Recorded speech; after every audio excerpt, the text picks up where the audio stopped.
All right, so get this. We're diving into a case that, like, totally shook America. I mean, the Yosemite Sightseer murders. Yeah, this one is We're working with what we learned from the Case File podcast on this one. oh yeah, that's a good one. So, yeah, buckle up because this story is intense. Mm-hmm. We're talking about three women who vanished. Mm-hmm. Carol Sund, her daughter Julie, and their Argentinian exchange student, Silvina Palazzo. Right. They were on a trip to Yosemite National Park, and it was February 1999. And you'll see in this case just how fast like a simple missing persons case can turn into something way darker. Exactly. Before they disappeared, Carol was doing something totally normal, just grabbing burgers for the girls at the Cedar Lodge restaurant. Right. It's kind of crazy how those everyday things just make this whole mystery feel even more real, you know? Yeah, definitely. But then things get really strange. Someone tries to use Carol's bank cards, and her wallet insert turns up, but without the wallet. Oh, wow. Yeah, so suddenly it's not just a missing persons case anymore. It's looking like a crime. Yeah, for sure. And it's so sad too because Silvina's mom, Raquel, she had actually been an exchange student in Argentina herself back when there was a lot of political unrest there. Wow. So the fact that her daughter would disappear in America, which is, supposed to be this safe place, it's just a crazy contrast. It's heartbreaking. Mm. The families were desperate for answers, and they raised the reward to $300,000. Wow. Can you imagine the pressure on investigators? Yeah, I bet. Then their rental car, a red Pontiac Grand Prix, is found totally by chance. No way. Yeah, some retired carpenter was target shooting in this remote area and stumbled right on it. It's like something out of a movie. I know, right? So did they find the women in the car? Well, they found the car, and unfortunately, two bodies were in the trunk, burned beyond recognition. Oh my gosh. But the third woman was still missing. That's awful. And then a handwritten note shows up with a chilling message. Something like, "We had fun with this one," along with a rough map. Are you serious? Yeah, and that map led investigators straight to Julie's body. That note is just bone chilling. It says so much about whoever did this, like they were comfortable with the violence and even wanted to taunt the authorities. I know, it's disturbing. We also have to talk about the photos that were recovered from a roll of film at the crime scene. Okay. It's almost surreal, these snapshots of the women just enjoying their trip, totally unaware of the horror that was coming for them. Yeah, it's that contrast that really gets me. The ordinary joy of their vacation against the tragic reality of what happened to them. It just makes it so much more impactful. Totally. And the investigators actually gave some of these photos to the families while others were kept as evidence. I can't imagine how hard it must have been for the families to see those pictures. I know, it's a reminder of the very human cost of these crimes, something we should never forget as we learn more about this case. Definitely. Now, everyone initially thought this was maybe an accident, lost hikers, a car crash, something like that. Right. But the evidence quickly showed that this was no accident. This was foul play. Yeah, that changes things. And then the FBI got involved, right? Exactly. But they hit roadblocks early on. I mean, think about how huge Yosemite National Park is. Oh, yeah. Searching for clues in that wilderness is a massive task. So how did they even start to narrow things down? Well, the focus shifted from the park itself to Modesto, California. Okay. And Modesto was known for its meth scene and a really heavy criminal underbelly. Oh, wow. So they went from the beauty of Yosemite to this darker side of California. Exactly. Yeah. And that's where two key suspects come into play, Michael Lorwick and Eugene Dykes. Okay, so we've got these two suspects with ties to Modesto, which is where Carol's wallet insert ended up and where they tried to use her bank cards. Exactly. So how do those pink fibers you mentioned fit into all of this? Well, those fibers were really specific. They were only used in a limited number of products, and finding them on Julie's body and in vehicles linked to both Lorwick and Dykes was huge for the investigation. Wow. So we've gone from a missing persons report to a possible crime, and now we're starting to see how the pieces of the puzzle come together. Yeah, and it only gets more intense from here. Oh, yeah. This story takes an even darker turn. Oh, no, I can't wait to hear more about this. So those suspects, Michael Lorwick and Eugene Dykes, remember them? Wow. They both had a history of violence, and those pink fibers we talked about, they connected them to the scene. Okay, so investigators had their sights set on these two guys. Mm-hmm. What happened next? Was it like an open and shut case from there? Not at all. See, they were dealing with people deep in the meth world. Right. That world is all paranoia and deception and a lot of unreliable memories. Getting solid information was a nightmare. I can only imagine how frustrating that must have been for investigators. It was. They were wading through so much conflicting information and people intentionally trying to mislead them. But they didn't give up. and they slowly started to build a case. So how did they do that? I mean, Yeah. these people were entrenched in this criminal world. What Right. would make them talk? Well, some of them were facing their own legal problems, and cooperating started to look like a good deal. Makes Like Dykes' girlfriend, she shared some pretty disturbing things with investigators. Really? What kind of things? She told them about a time when Dykes was high on meth and asked her to hide a knife and a gun right before the cops showed up to arrest him for parole violations. Wow, that definitely sounds like someone capable of violence. Did they ever find those weapons? They did, and while they couldn't directly link those weapons to the Yosemite murders, it added to the growing evidence against Dykes and really pointed to his violent nature. Okay, what about Lerwick? Was there any hard evidence connecting him to the crimes? Remember, the investigation was ongoing and the grand jury was working to build a strong case, Right. but they did have some key evidence tying both Lerwick and Dykes to those murders.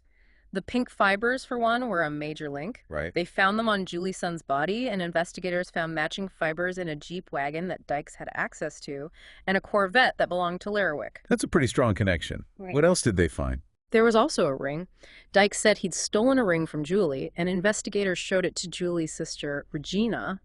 And she recognized it. She did. She confirmed it was likely Julie's. Wow, so the evidence was really piling up against them? What happened next? Well, as things got more intense, Eugene Dykes did something unexpected. He confessed. He confessed to the murders. Just like that. He did, but his confession wasn't simple. He first tried to downplay his role, saying he only helped get rid of the bodies and wasn't involved in the actual killings. So he admitted to being there, but not to actually killing anyone? Exactly. But then he changed his story. Multiple times. Yeah, multiple times. In one version, he confessed to cutting Carol's son's throat. Oh my God. But his stories were inconsistent and didn't always match the evidence. It sounds like he was playing games, trying to shift the blame or get a lighter sentence. That's a real possibility. It's hard to say what his motives were, but those inconsistent confessions just made this already confusing case even more complicated. What about Lerwick? Did he ever confess? Nope. He maintained his innocence throughout the entire investigation and denied having anything to do with the murders. This is so messed up. I can't even imagine how the investigators sorted through it all. You've got one guy confessing but changing his story constantly, and another guy completely denying any involvement. It was definitely a tough case to navigate. But remember, in the middle of all of this, there's another tragedy we need to talk about: the disappearance of Joey Armstrong. Right, the young park naturalist. Yeah. Her story is especially disturbing because it happened after Larwick and Dykes were already in custody for other crimes. Exactly. It almost feels like the evil that consumed Carol, Julie, and Silvino wasn't finished. Yeah, that's a good way to put it. So when Joey disappeared in July of 1999, both Lerwick and Dykes were already locked up. Right. If they were involved in her disappearance, it meant they either acted before their arrest or had people helping them on the outside. So tell me about what happened to Joey. So Joey loved her job as a naturalist at Yosemite. She loved being in nature, teaching people about the park, and just felt really connected to it all.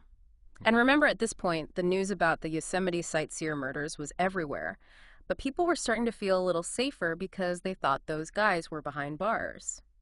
Joey even wrote in her diary, "The monsters are gone," which is heartbreaking to read, knowing what would happen to her. Oh my God, that sends chills down my spine. I know. So she lived in this cabin near the park, surrounded by all this beautiful nature.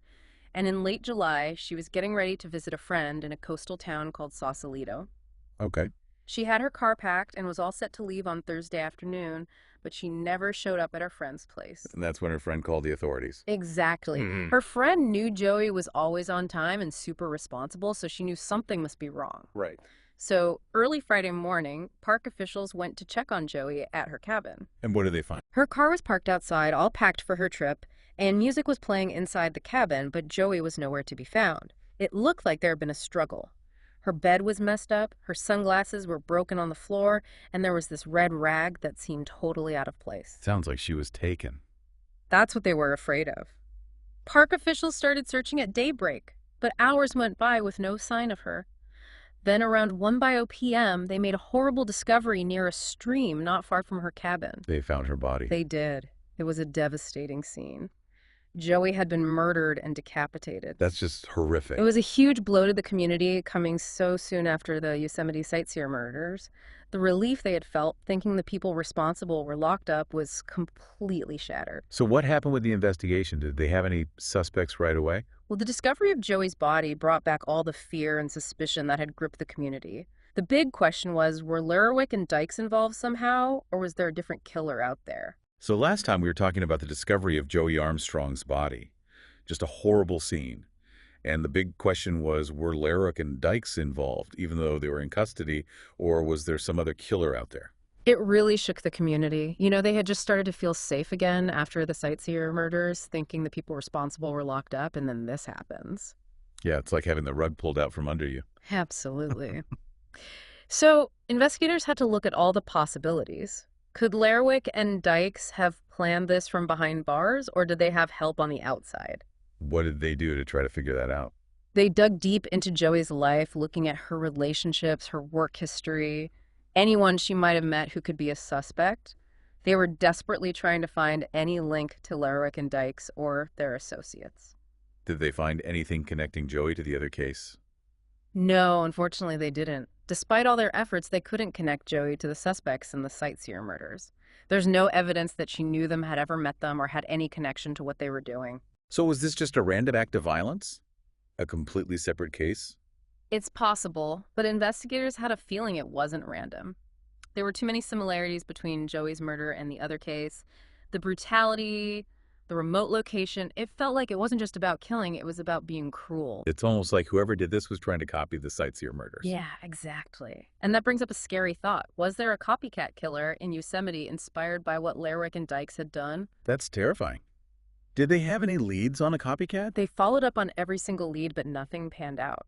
They looked into anyone who had shown an unusual interest in the Sightseer murders, people with a history of violence, anyone who fit the profile. It sounds like an impossible task. It was. And as the investigation went on with no clear answers, the frustration grew. Imagine what the community was going through, living with that fear that someone else could be targeted. So, did they ever solve Joey Armstrong's murder? Sadly, no. The case is still unsolved. It went cold, leaving so many questions and a feeling of unease that never really went away. Despite the hard work of investigators and the community's desire for justice, they never found Joey's killer. Such a tragic end to a promising life. Mhm. It really makes you think about how, even in a place as beautiful as Yosemite, there's still darkness. You're right. The Yosemite Sightseer murders and Joey Armstrong's case are a dark mark on the park. They remind us that evil can exist anywhere, even in the most beautiful places. So, what can we take away from this deep dive into these cases? Well, it shows just how complicated these investigations can be. You see how a tiny detail like those pink fibers can break a case wide open, but you also see how tough it is to deal with unreliable witnesses, confessions that change, and the possibility of copycats. It also makes you face that dark side of human nature. That capacity for violence is everywhere, even in a place like Yosemite. And maybe the biggest takeaway is that we need to be careful, aware of our surroundings, and support each other, especially when something like this happens. We may never know for sure who killed Joey Armstrong, but her story is a powerful reminder that some mysteries stay unsolved. That's a hard truth to accept, but it's important to remember the victims of these tragedies, their families, and the communities that were changed forever by what happened. Well said. Thank you for joining us for this deep dive. It's been a tough but important conversation. We encourage you to learn more about these cases and remember the names Carol Sund, Julie Sund, Silvina Palazzo, and Joey Armstrong. Their stories deserve to be heard and remembered.